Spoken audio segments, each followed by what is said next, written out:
모세의 노래라고 얘기를 하죠. 모세가 이스라엘 백성들에게 노래로 들려준 그런 말씀이 바로 오늘 우리가 읽은 그것도 참 굉장히 길죠. 짧은 요즘 노래들 보면은 굉장히 짧잖아요. 짧게 해서 또 같은 말들을 반복해서 짧게 하는데 오늘 이 들려진 모세의 노래는 이스라엘의 그 하나의 역사와도 같은 모습으로 그 가사를 써서 이스라엘 백성들에게 들려주고 또한 이 모세의 증언의 노래는 사실은 예언과도 같은 노래이기도 합니다. 이스라엘 백성들의 앞날이 어떻게 되어질 것인가 라고 하는 것에 대한 하나의 예언의 노래와도 같은 거예요.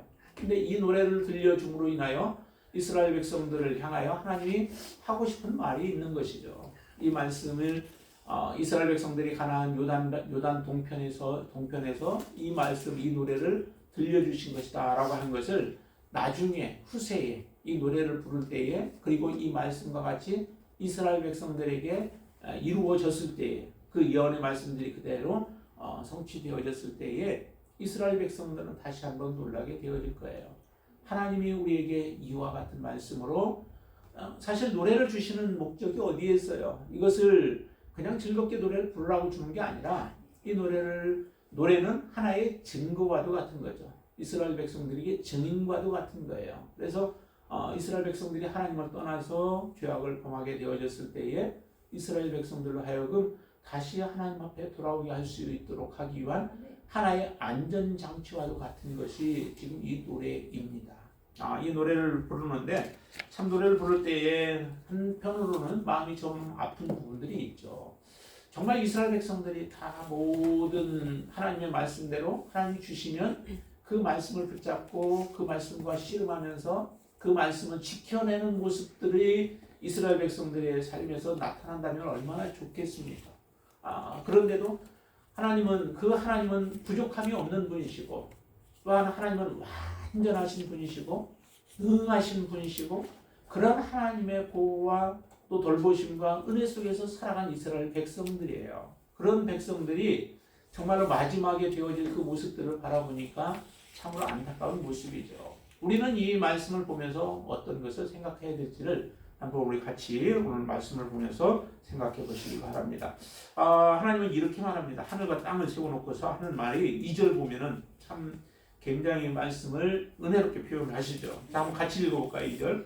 내 교훈은 비처럼 내리고 내 말은 이슬처럼 맺히나니 연한 풀 위에 가는 비 같고 채소 위에 가는 비 같도다 라고 하나의 은유적으로 표현을 하고 있죠. 이스라엘 백성들에게 하나님이 어떻게 하셨는가?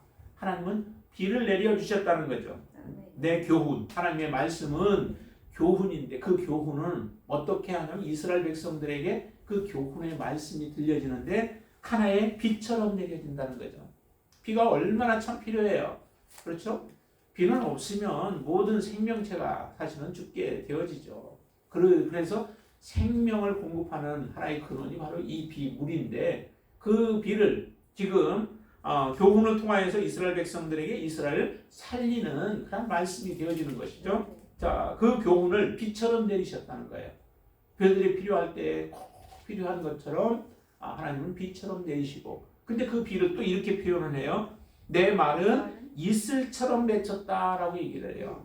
이슬이 아침마다 맺히게 되어지죠. 그래서 필요한 물을 공급해주는 그 역할을 이슬과 같이도 역사를 하시고 또 그 다음에 연한 풀 위에서는 어떻게 해요? 강한 막 비들이 내리면은 그게 상처를 입게 되어지죠.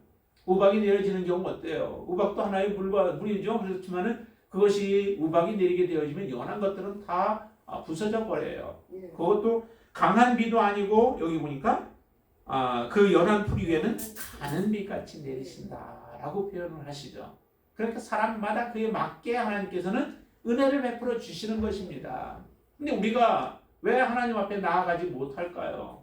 하나님의 은혜로 받아들이지 않기 때문에 그런 것이죠. 이 땅에 살아가고 있는 모든 사람은 다 하나님의 은혜를 입고 지금 살아가는 사람들이에요.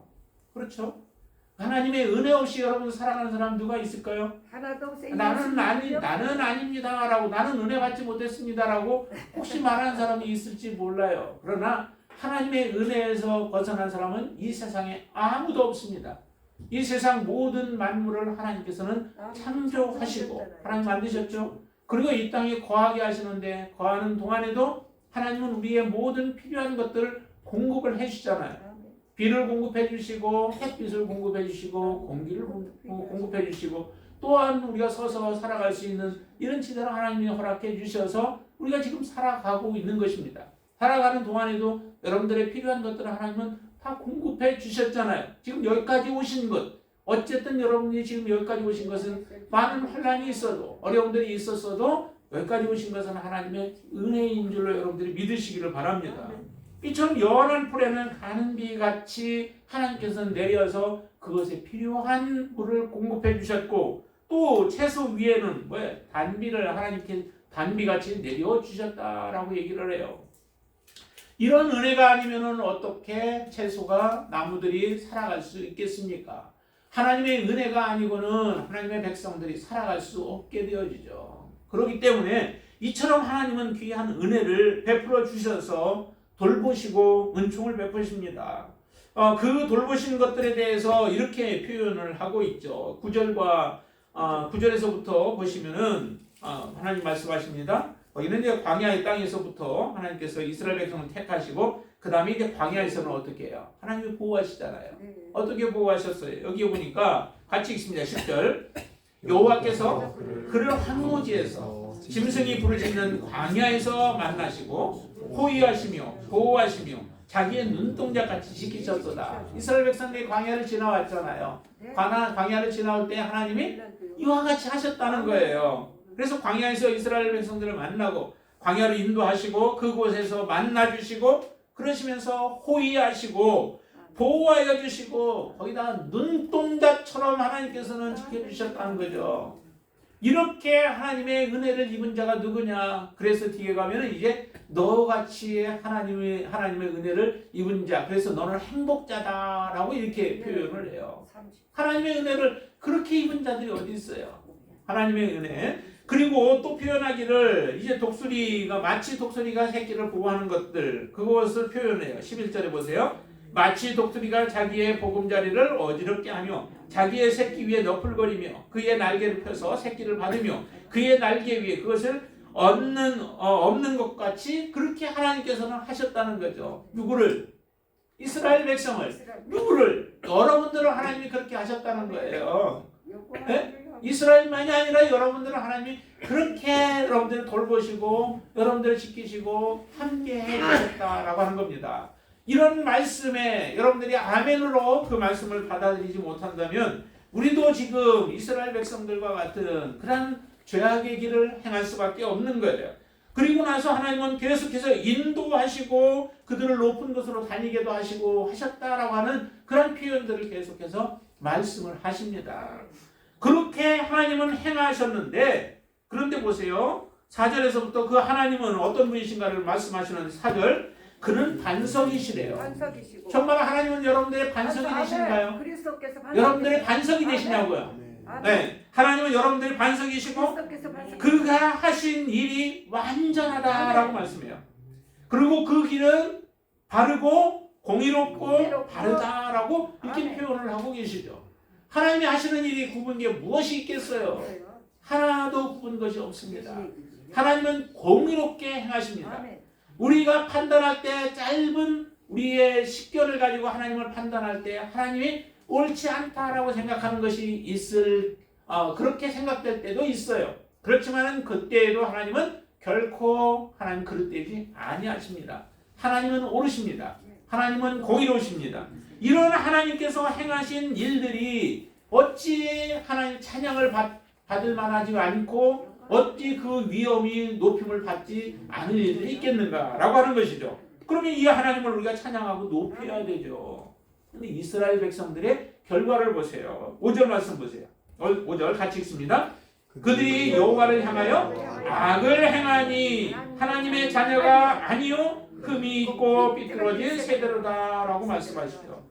이렇게 하나님께서는 긍휼과 은혜를 베푸시고 돌보시고 지키시고 인도하여 주셔서 보호하여 주시는데도 악을 서슴지 않고 행하는 이스라엘 백성들이 어찌 하나님의 백성이 되어지고 하나님의 어떻게 은혜 가운데서 그들이 살아갈 수 있겠느냐. 그러니까 하나님 말씀하기를 하나님의 자녀가 아니다라고 말씀하시죠.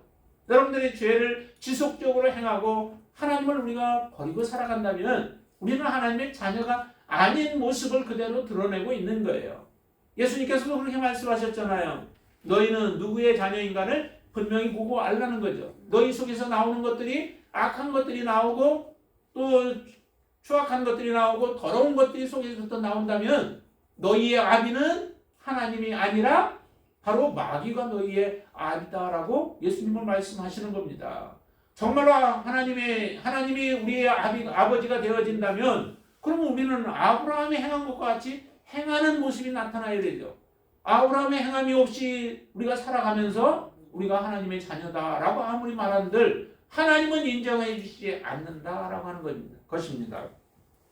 분명히 말씀하시죠. 여호와를 향하여서 악을 행하니 하나님의 자녀가 아니요 흠이 있고 삐뚤어진 세대라고 말씀합니다. 사도 바울은 이렇게 표현해요. 어그러지고 거스른 세대라고 표현도 해요. 하나님 앞에 악을 행하는 자들, 그런 자들은 바로 이처럼 삐뚤어진 세대, 그리고 하나님의 자녀가 아닌 백성들이죠. 그 모습을 6절에서는 어리석고 지혜 없는 백성이다라고 얘기해요. 하나님 앞에 정말 감사함으로 나와야 할 자들이, 하나님을 섬겨야 할 자들이 하나님을 섬기지 아니하는 그 모습을 그렇게 표현하고 있는 거죠. 그러면서 너희들은 그 자녀들에게 가르칠 수 있어야 된다는 거죠. 그러려면은 여러분들 안에 믿음의 유산이 있어야만 내가 자녀들에게 믿음을 줄 수 있게 되어지죠. 내가 하나님에 대한 지식이 있어야 자녀들에게 그 지식을 바르게 가르쳐 줄 수 있게 되어집니다. 신명기 6장에서 그래서 뭐라고 말씀하세요? 이스라엘아 들으라 라고 말씀하시죠. 그러고 나서 그 들으라고 하는데 하나님은 어떤 하나님이에요? 우리 하나님 여호와는 오직 유일한 하나님이시다 라고 말씀해요. 그렇기 때문에 그 하나님의 말씀을 마음에 새기고 좀 부지런히 자녀들에게 가르치라는 거죠. 집에 그래서 앉았을 때에도 가르쳐야 되고 길을 갈 때에도 가르쳐야 되고 누워있을 때에도 가르쳐야 되고 일어날 때에도 가르치라라고 말씀해요. 항상 하나님의 말씀을 강론하라고 말씀하시죠. 우리 안에 말씀이 없으면 어떻게 가르칠 수 있겠어요? 우리 안에 하나님의 말씀이 역사하지 않으면 어떻게 우리가 가르칠 수 있겠냐는 거죠. 자녀들이 물어봐요. 왜 지금 우리가 이와 같은 어려운 일들을 당하고 있습니까? 라고 묻는다면 뭐라고 대답해야 돼요? 그러면 얘기해야 되죠. 하나님이 이렇게 말씀하셨고 이렇게 우리의 조상들을 인도해 주셨는데 지금 이 시대에 와서 우리가 어떻게 지금 살아가고 있는가? 하나님을 버리고 우상을 섬기며 하나님 앞에 대적하며 살아가고 있는 우리의 삶 때문에 하나님은 진노하시고 우리를 버려서 지금 이와 같은 재앙이 우리에게 임하였다라고 말해줘야 되지 않아요. 그래서 자녀 세대라도 다시 돌이키고 하나님 앞에 올 수 있도록 해야 하는 일이 바로 부모 세대가 해야 할 일들이에요. 여러분들이 하나님의 말씀을 먼저 받은 여러분들이 하셔야 할 일들이다라고 하는 것이죠. 그런데도 이스라엘 백성들을 그렇게 하기 위하여서 사실은 이 말씀을 주시는 겁니다. 하나님이 하신 일은 이스라엘에게 선을 행하는 것밖에 없습니다. 이렇게 표현하십니다. 15절 보세요.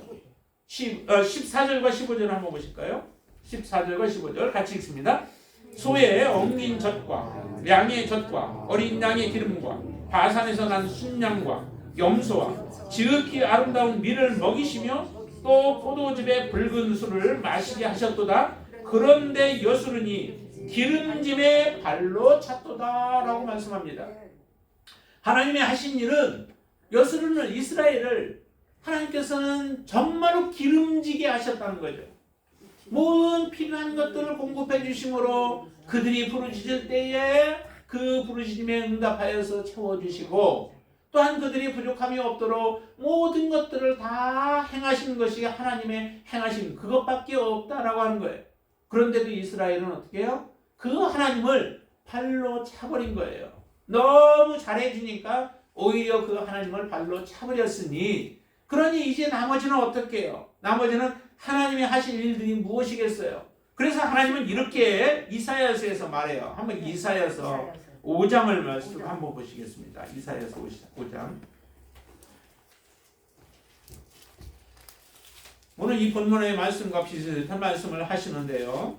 5장 말씀 보세요. 5장 1절 한번 보시죠. 나는 내가 사랑하는 자를 위하여 노래하되 내가 사랑하는 자의 포도원을 노래하리라. 내가 사랑하는 자에게 포도원이 있으며 심히 기름진 산에로다 라고 말씀하세요. 그러시면서 2절 같이 읽습니다. 땅을 파서 돌을 제하고 극상품 포도나무를 심었도다. 그 중에 망대를 세웠고 그 안에 수틀을 팠도다. 좋은 포도 맺기를 바랐더니 뭐를 맺었다고요? 들포도를 맺었다라고 얘기해요. 하나님 포도원은 지금 이스라엘을 하나의 비유로 얘기하시는 거죠. 네, 이스라엘을 하나님께서 택하여 그들에게 하나님은 온갖 모든 좋은 것들을 다 행해 주셨어요. 그걸 다 주신 것은 하나님이 원하시는 바가 있었죠.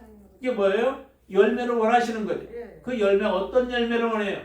열매 중에도 하나님께서는 좋은 열매 맺기를 원하신 거예요. 극상품 포도 열매를 맺기를 원하시는 겁니다. 그렇게 해서 하나님은 모든 것들을 다 공급을 하셨는데 결과적으로 맺은 것은 무엇을 맺었다고 지금 한탄하냐면 들포도를 맺었다라고 말씀합니다.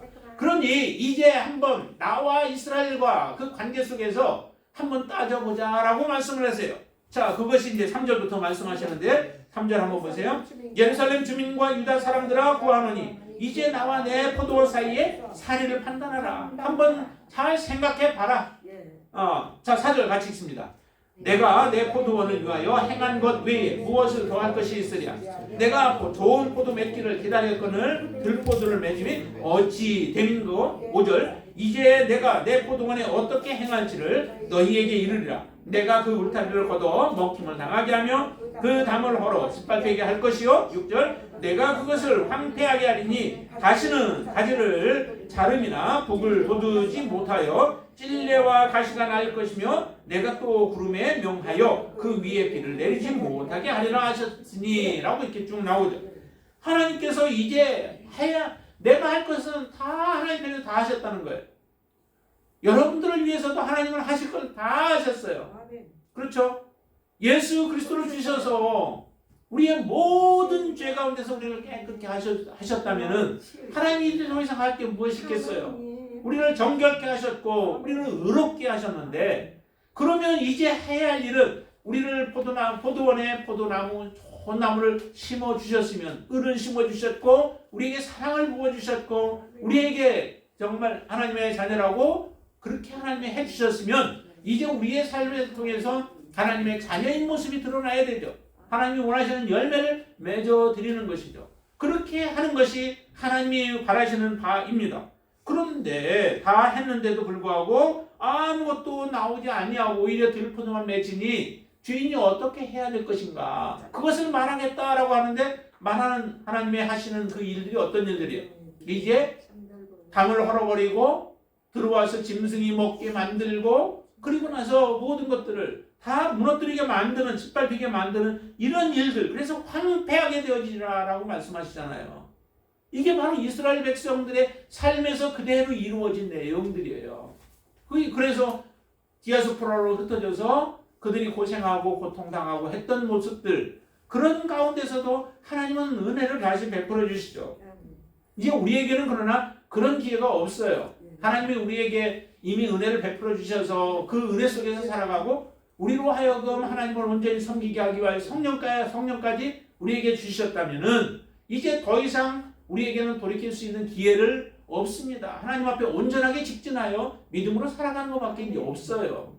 오직 하나님 그분이 기뻐하시는 모습으로 살아가는 그 일들을 우리가 해야 될 줄로 믿습니다. 이렇게 기름지게 해주셨으면 그 기름짐을 누리면서 하나님을 더욱더 잘 섬겨야 되죠. 그럼 버리자. 하나님을 버리고 또 하나님을 차버리고 여기에는 반석을 업신여겼다 이렇게 표현까지도 하시죠. 거기 15절 말씀에 보면은 후반절에 자기를 구원하신 반석을 업신여겨버렸대요. 그리고 그들이 다른 신을 섬김으로 인하여서 하나님의 진노를 격발하게 만들었다. 그래서 경노하게 하셨다. 또 내 진노를 일으켰다. 내 질투를 일으켰다. 계속 하나님은 그렇게 말씀하십니다. 정말 이스라엘 백성들이 행하신 일들이 얼마나 악한 일들인가라고 하는 거죠. 그러면 우리는 이스라엘만 손가락질하기 쉽죠. 그러나 이스라엘만이 아니라 지금 하나님이 이 온 땅에 은혜의 때요, 은혜 받을 만한 때로 지금 허락해 주시고 성령이 역사하심으로 누구든지 듣는 자들은 오라라고 말씀하시죠. 구약의 시대에는 누구나가 다 사실은 하나님의 은혜에 많이 가까이 갈 수 없는 상태였습니다. 특별히 하나님의 정말 일부만이 하나님의 은혜를 입어서 하나님의 자녀로 나아가는 그런 은총을 베풀었었죠. 그러나 지금 이 시대는 이스라엘 백성들로 하여금 오늘 본문에서도 보면 뭐라고 하냐면 이스라엘 백성들 하나님을 여기에 21절 말씀 보세요. 21절 같이 한번 읽습니다. 그들이 하나님이 아닌 것으로 내 질투를 일으키며 허무한 것으로 내 진노를 일으켰으니 나도 백성이 아닌 자로 그들에게 시기가 나게 하며 어리석은 민족으로 그들의 분노를 일으키리로다 라고 이렇게 말씀하시잖아요. 하나님이 아닌 것으로 우상을 섬기는 이스라엘 백성들의 그 모습 때문에 하나님도 이제 하나님의 백성이 아니었던 자들, 누가 구약에서는 이스라엘 하나님의 백성이에요? 이스라엘이 하나님의 백성이잖아요. 그런데 하나님의 백성, 이방인들은 하나님의 백성이 아니었습니다. 그런 이방인들을 통하여서 이스라엘을 시기나게 만들겠다라고 하나님은 그렇게 지금 말씀하시는 겁니다. 선포하시는 겁니다. 그 은혜로 말미암아 우리에게 구원이 돌아온 거예요. 하나님을 부를 수 있는 자격이 우리에게 주어진 거예요. 그래서 문을 열어서 모든 사람이 들어와 그 은혜를 받도록 지금 하나님께서는 은총을 베풀어 주시는데도 우리가 그 하나님 앞에 나아가지 못하고 있다면 정말로 우리는 어리석은 자예요. 이스라엘 백성들 보고 어리석은 자라고 말씀하시잖아요. 그런데 우리도 그 하나님의 은혜를 알지 못하면 참으로 어리석은 자들입니다. 하나님이 이처럼 기회를 우리에게 주셔서 주님 앞에 나아갈 수 있는 축복을 허락해 주셨습니다. 자, 이렇게 하나님께서는 분노를 일으켜서 그러면 아까 그 이사야서에서 얘기한 것처럼 울타리를 헐어버린다라고 말씀하셨잖아요. 하나님이 여기서도 그렇게 말씀하십니다. 22절부터 한번 보세요. 22절 그러므로 내 분노의 불이 일어나서 스올의 깊은 곳까지 불사르며 땅과 그 소산을 삼키며 산들의 터도 불타게 하는도다. 23절 내가 재앙을 그들 위에 쌓으며 내 화살이 닿을 때까지 그들을 쏘리로다 라고 하시면서 계속 말씀하시는데 24절에서는 줄이게 만들고 불같은 더위도 임하게 하고 그 다음에 독한 질병이 그들을 삼켜버리게 만들고 들짐승의 이가 그들을 뜯어버리게 만드는 거죠. 그 다음에 기는 것에 독을 그들에게 허락하고 25절 칼에 그들은 죽게 만들고 놀람에 그들이 멸망하게 만들고 여기에는 제한이 없습니다. 젊은 사람, 늙은 사람, 어린아이 할 것 없이 하나님의 그 심판 가운데 들어가게 만든다는 거죠. 그리고 마지막에 또 흩어버린다라고 이렇게까지 말씀해요. 이렇게 하나님의 심한 진노 가운데 하나님의 심판 가운데 놓이게 되어질 이런 모습들을 바라보니 얼마나 안타깝겠어요. 모세는 이제 바로 죽게 되어요. 요거 말씀하고 나서 모세는 산에 올라가서 이제 죽게 되어지는데 정말 이 모습들을 모세가 앞을 내다보며 바라보고 있는 모세의 마음에는 얼마나 참으로 안타깝겠습니까? 그렇죠? 한 영혼이 하나님 앞에 서지 못하고 믿음에 서지 못하고 하나님 가까이 왔다가 정말 다시 발걸음이 이렇게 미끄러져 버리는 모습들을 보면은 그렇게 우리의 마음에도 참 아픈데 모세가 이스라엘 백성들 그 공동체가 하나님의 사랑을 받는 공동체가 이처럼 하나님을 배반하고 떠나버리고 그 가운데 하나님의 진노가 임할 모습을 바라보니 얼마나 그 마음이 안타깝겠습니까? 정말로 여러분들은 이런 자들 가운데 하나가 되지 않게 되기를 바랍니다. 그러는 가운데서 하나님은 은혜를 베푸시는데 그 은혜 베푸시는 이유가 있습니다. 자, 27절 보시면 이렇게 말씀하시죠. 혹시 내가 원수를 자극하여 그들의 원수가 잘못 생각할까 걱정합니다 라고 얘기해요. 이스라엘 백성들이 하나님의 선미로 택했습니다. 모세도 그런 기도를 했죠. 이스라엘 백성들이 그 금송아지를 우상으로 섬길 때에 하나님이 그들을 다 죽여버리려고 하셨죠. 그때 모세가 뭐라고 기도해요? 하나님 여기서 이 사람들 다 죽여버리면은 하나님의 능력으로 다 능히 하실 수 있습니다. 그러나 죽여버리시면은 그런 주변 사람들이 뭐라고 하시겠어요? 하나님이 이스라엘 백성들을 가나안 땅에 들여보낼 능력이 없어서 여기서 결국 죽이셨구나라고 그렇게 말하면서 대적들에게 오히려 정말 그들에게 기뻐하고 그들이 박수치게 만드는 일들이 되지 않겠느냐라고 하는 그런 기도를 모세가 하나님 앞에 합니다. 그 기도를 들으신 하나님이 그래서 다시 용서를 해주게 되어지죠. 근데 여기도 보니까 그와 같은 모습이에요. 대적들을 이스라엘의 하나님의 백성이 잘못할 때에 대적을 하나의 막대기로 사용하시기는 해요. 하시지만은 그때에 대적들이 조심해야 할 게 있어요. 이스라엘의 하나님의 자녀들을 치실 때에 조심해야 할 것은 자비와 긍휼은 잊지 말라라고 하는 거예요. 왜냐하면은 하나님은 반드시 하나님의 자녀들을 친 자들에 대해서도 그냥 두지 않는다는 거죠. 하나님이 시켜서 치실 때야 하나님께서 하나님의 막대기로 사용되어지지만은 그들이 자비를 잃어버리고 긍휼을 잃어버리고 오히려 박수치며 좋아하게 되어지면 그들도 반드시 하나님은 심판하신다라고 하는 겁니다. 그래서 항상 자비, 긍휼을 잊지 말라는 거죠. 원수들에게, 대적들에게 우리가 할 때도 마찬가지예요. 그래서 우리는 대적도 우리가 심판하지 말라는 거죠. 하나님 앞에 하나님의 손을 다 맡기라는 거예요. 단지 우리가 해야 할 일은 하나님 앞에 기도하고 모든 심판은 하나님의 주권에 달려있고 그러기에 하나님 앞에 맡기면 하나님이 하시도록 하지 내가 그 악한 일에 쓰임받지 않도록 하나님은 그렇게 하실 겁니다. 여러분들은 어느 때든지 그와 같은 모습으로 행하실 수 있게 되길 바랍니다. 자, 거기에 보니까 그래서 원수가 이렇게 생각할까 하는데 어떠냐면 원수들이 교만한 거죠. 자, 거기에 이어서 보시면 원수들이 말하기를 우리의 수단이 높으며 여호와가 이 모든 것을 행함이 아니라 할까 염려함이라 라고 말씀하십니다. 다시 말하는데 우리가 능력이 있어서 내 손에 힘이 있어서 내가 이 일을 합니다 라고 하는 그런 교만을 떨 때에 그 교만한 자들도 하나님은 반드시 심판하신다 라고 하는 거예요. 그러니까 교만하지 말라는 거죠. 겸손해야 합니다. 그들이 분별력이 좀 있었으면 좋겠다라고 이렇게 말하시면서 하나님이 넘겨주시지 아니하면 결코 무너뜨릴 수 있는 자가 없습니다. 아무리 그들이 강해도 무너뜨릴 수 없다는 거죠. 이스라엘 백성들이 가나안 땅을 쳐들어갈 때에 가나안 땅이 얼마나 강했어요. 그렇죠? 객관적으로 보는 것이 뭐냐면은 이스라엘 정탐꾼들 들어가서 보았던 것이 객관적인 그 상태로 볼 때에 그와 같은 상태였다라고 하는 거예요. 사람들은 우리는 하나의 메뚜기와 같고 또한 저들은 보니까 정말 사람과 같은 존재였다. 그리고 우리는 들어가면 밥이 될 것이다 라고 하는 것은 그냥 일반적인 사람의 눈으로 바라볼 때 또 우리의 지식으로 생각할 때는 그와 같은 상태였다라고 하는 거죠. 그러나 이게 전부가 아니죠. 우리가 보지 못하는 것들이 있죠. 우리가 알지 못하는 것은 하나님이 우리와 함께 하시면 그 정탐꾼 가운데서 그러잖아요. 하나님이 우리와 함께 하시면 오히려 저들은 우리의 답이 되어질 것이다 라고 말하고 있잖아요. 그게 바로 신앙이에요. 그게 믿음이에요.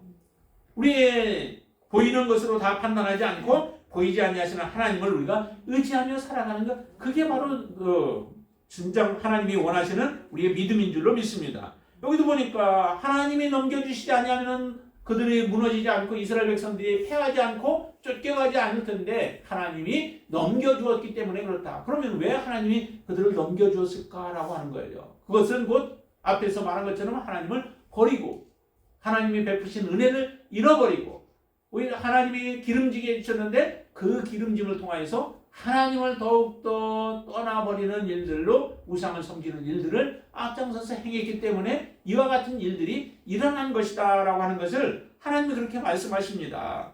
그러기에 여러분들의 삶 속에서는 정말로 하나님과 더욱더 가까이 나아가 하나님과 밀접한 믿음의 삶을 사실 수 있게 되어지길 바랍니다. 이렇게 해서 이스라엘 백성들을 하나님께서는 참으로 환난 가운데 처하게 만드시는데 그런데 보세요. 하나님은 거기서 끝내시지 않으셨습니다. 참으로 감사하죠. 왜 어디냐면 36절 한번 보세요. 36절. 자, 같이 읽습니다. 참으로 여호와께서 자기 백성을 판단하시고 그 정도를 불쌍히 여기시리니 곧 그들의 무력함과 갇힌 자나 노인자가 없음을 보시는 때로다 라고 이렇게 말씀하세요. 그러니까 아무 힘이 없을 때 자기 힘으로 능력으로 아무것도 이제 할 수 없을 그때까지 이스라엘은 고통 가운데 처하게 된다는 거예요. 다시 회복해 되어지기는 하는데 그 회복이 그냥 회복이 아니라 이와 같은 아픔과 고통들 짓이겨져서 더 이상 아무런 힘이 없다라고 할 때에 그때 하나님께서 그들을 이제 건져주시는 은혜를 베푸시겠다라고 하는 겁니다. 그러니까 멸망해도 완전히 멸망하지는 않게 하신다라고 하는 거죠. 그게 바로 하나님께서 은혜를 베푸신 은혜인 줄로 믿습니다. 이사야도 하나님 앞에 나아갔을 때 하나님이 그런 말씀을 하세요. 아까 우리가 이사야 5장을 보았는데요. 6장 한 번 더 보시죠. 6장. 이사야서 6장. 6장이 우시아가 이제 죽던 그때에 이사야가 소명을 받는 그때의 모습이에요. 자, 거기에서 앞에 내용들 쭉 빼시고 그 다음에 어디로 보시냐면 11절부터 보세요. 11절 같이 한번 읽습니다. 내가 이르되 주여 오는 때까지니까 하였더니 주께서 대답하시되 성읍들은 황폐하여 주민이 없으며 가옥들은 사람이 없고 이 토지는 황폐하게 되며 여호와께서 사람들을 멀리 옮기셔서 이 땅 가운데 황폐한 곳이 많을 때까지니라 라고 말씀하시죠. 이스라엘이 완전히 황폐하게 되어지는 거예요. 황폐하게 되어지고 그리고 땅도 황폐하게 되어지고 멀리 옮겨지는 이런 때가 될 때까지라는 거죠. 그게 얼마나 고통스럽겠어요. 그 가운데는 많은 사람들이 죽임을 당하기도 하고 돌에 매어 침을 당하기도 하는 이런 일들이 고통들이 찾아오게 되어져요. 그냥 하나님께서 회복이 아니에요. 이렇게 깨어지고 낮아지고 무능력해져야 그제서 이제 나는 아무것도 할 수 없다라고 하는 그런 고백이 터져 나오게 돼요. 그때 하나님의 은혜가 머무르게 되어지는 거예요. 여러분들 교만에서는 결코 하나님의 은혜를 우리는 경험하지 못하게 되죠. 자, 이렇게 되어질 때까지 기다렸다가 그 다음에 하나님이 은혜를 베푸시는데 자 13절 같이 읽습니다. 그 중에 10분의 1이 아직 남아있을지라도 이것도 황폐하게 될 것이나 밤나무와 상수리 나무가 배임을 당하여도 그 구루터기는 남아있는 것 같이 거룩한 씨가 이 땅의 구루터기니라 하시더라 라고 말씀하시죠. 10분의 1 정도가 남은 10분의 9가 다 멸망케 되어져도 10분의 1만 남았어도 아직도 많은 거리라 많이 남았다는 거죠. 아직도 더 하나님의 심판 가운데 노예할 자들이 많다는 거예요. 이렇게 많이 부패되어지고 이렇게 하나님 앞에 악을 행하는 일들이 끊이지 않고 있었다라고 하는 거죠. 자, 그때 밤나무와 상선나무가 배임을 당했는데 그곳에서 그루터기는 남아 있는 것과 같이 거룩한 씨, 바로 그가 이 땅의 그루터기다라고 얘기해요. 거룩한 씨가 되어져야 한다는 거죠. 여러분 정말 거룩하십니까? 여러분들 그 거룩해질 때에 여러분들은 하나님 앞에 쓰임받고 거룩한 자만 하나님 앞에 나아갈 수 있게 되어집니다. 우리 가운데 정말 모든 사람들이 이 거룩함 가운데 나아갈 수 있게 되길 바랍니다. 그렇게 되었을 때 하나님은 회복하시고 하나님은 다시 일깨워 주실 줄로 믿습니다. 지금이 우리의 믿음을 다시 한번 돌아봐야 할 때인 줄로 믿습니다. 내가 하나님 앞에 정말 이런 그루터기와 같은 모습으로 지금 살아가고 있는 세상은 악해요. 세상은 정말 그 하나님 앞에 악을 행하며 살아가고 있지만은 그들을 여러분 본받지 말고 그것에 비교해서 나는 비교해가지고 조금 내가 괜찮은 거 가지고 우리가 의롭다 거룩하다라고 말하지 말고 하나님 말씀 안에 내가 거하는가 이 말씀대로 내가 살아가고 있는가 그 말씀이 들려질 때에 우리의 모습을 바라보며 다시 한번 거룩한 가운데 저와 여러분들이 서실 수 있게 되어지길 바랍니다. 하나님 앞에 온전함을 서서 이 말씀이 이스라엘을 다시 세우도록 하는 데에 쓰여진과 같이 이 말씀들을 우리가 들으면서 다시 한번 여러분도 하나님 앞에 바르게 서는 그런 시간이 되어지기를 주님의 이름으로 축원을 드립니다. 기도하겠습니다. 전능하신 아버지 하나님 감사합니다. 하나님께서 우리에게 놀라운 은혜를 베풀어 주셨습니다. 그 은혜 가운데 우리가 살아가고 있습니다.